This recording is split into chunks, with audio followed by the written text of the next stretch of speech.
degawd newydd llawn dyhead oedd ugain, ac awch ac asbri ynom ni I arwain. Y genedl nesaf, ysgwydd yn ysgwydd ag ysgolheigion canrifoedd a fi, yn sicrhau ffyniant ein diwydiant a'r ffordd o fyw ni.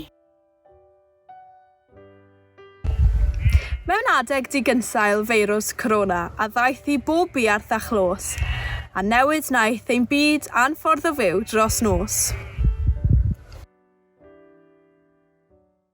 Ond safon yn gadar mewn rhyfedd fyd, llawn newid, a thrwy y mudiad unwn I gynnig cadernid. Dros 4 ban y wlad, drwy chwm a'r hos, dros fryn a dôl, mae traed y ffermwyr ifanc yn prysu'r gadael eu holl.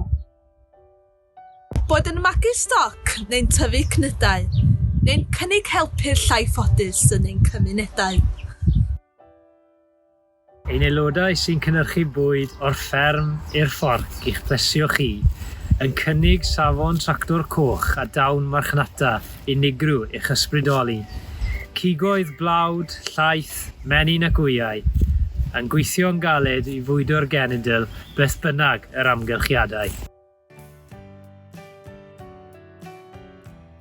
Fe aeth Covid a'i ofid ymaith, ac yno'n gadarn eto fydd diwydiant amaeth, a ninnau'r twy ifanc ar flaen y gad, yn cynnig help llaw a thorri cwysi newydd dros Gymru'n gwlad.